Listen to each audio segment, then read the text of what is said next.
Gilets jaunes de Commercy a des assemblées populaires partout. Refusons la récupération. Vive la démocratie directe. Pas besoin de représentants régionaux.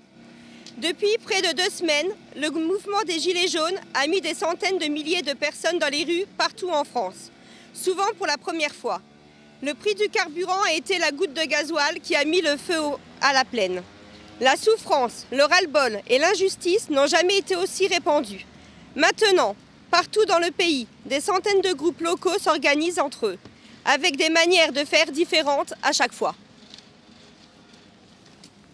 Ici à Commercy en Meuse, nous fonctionnons depuis le début avec des assemblées populaires, quotidiennes, où chaque personne participe à égalité. Nous avons organisé des blocages de la ville, des stations-service et des barrages filtrants. Dans la foulée, nous avons construit une cabane sur la place centrale. Nous y retrouvons tous les jours pour organiser, décider des prochaines actions, dialoguer avec les gens et accueillir celles et ceux qui nous rejoignent dans le mouvement. Nous organisons aussi des soupes solidaires pour vivre des beaux moments ensemble et apprendre à nous connaître en toute égalité. Mais voilà que le gouvernement et certaines franges du mouvement nous proposent de nommer des représentants par région, c'est-à-dire quelques personnes qui deviendraient les seuls interlocuteurs du pouvoir public et résumeraient notre diversité. Mais nous ne voulons pas de représentants qui finiraient forcément par parler à notre place. À quoi bon? À Commercy, une délégation ponctuelle a rencontré le sous-préfet dans les grandes villes, d'autres ont rencontré directement le préfet. Ceux-ci font déjà remonter notre colère et nos revendications. Ils savent déjà qu'on est déterminé à en finir avec ce président haï, ce gouvernement détestable et le système pourri qu'il incarne. Et c'est bien ça qui fait peur au gouvernement. Car il sait que s'il commence à céder sur les taxes et sur les carburants, il devra aussi reculer sur les retraites, les chômeurs, le statut de fonctionnaire et tout le reste. Il sait aussi très bien qu'il risque d'intensifier un mouvement généralisé contre le système. Ce n'est pas pour mieux comprendre notre colère et nos revendications que le gouvernement veut des représentants. C'est pour nous encadrer et nous enterrer. Comme avec les directions syndicales, ils cherchent des intermédiaires, des gens avec qui il pourrait négocier, sur qui il pourra mettre la pression pour apaiser l'éruption, des gens qu'il pourra ensuite récupérer et pousser à diviser le mouvement pour l'enterrer. Mais c'est sans compter sur la force et l'intelligence de notre mouvement.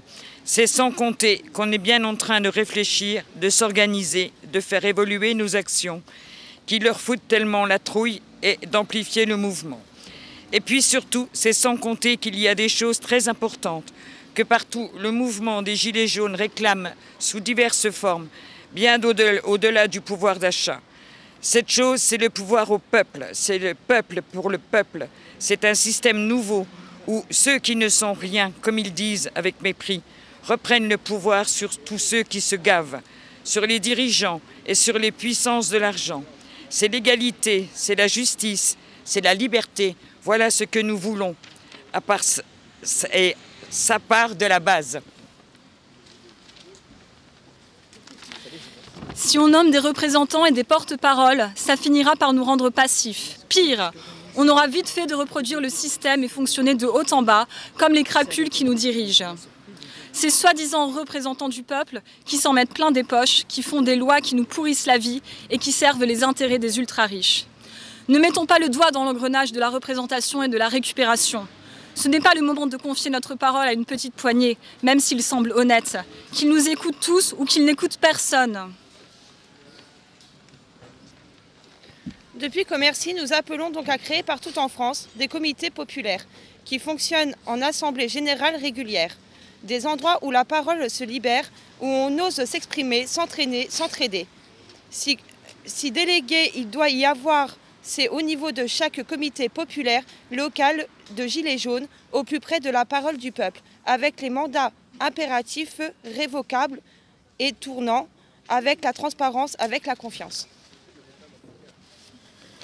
Nous appelons aussi à ce que les centaines de groupes de Gilets jaunes se dotent d'une cabane comme à Commercy, ou d'une maison du peuple comme à Saint-Nazaire, bref, d'un lieu de ralliement et d'organisation.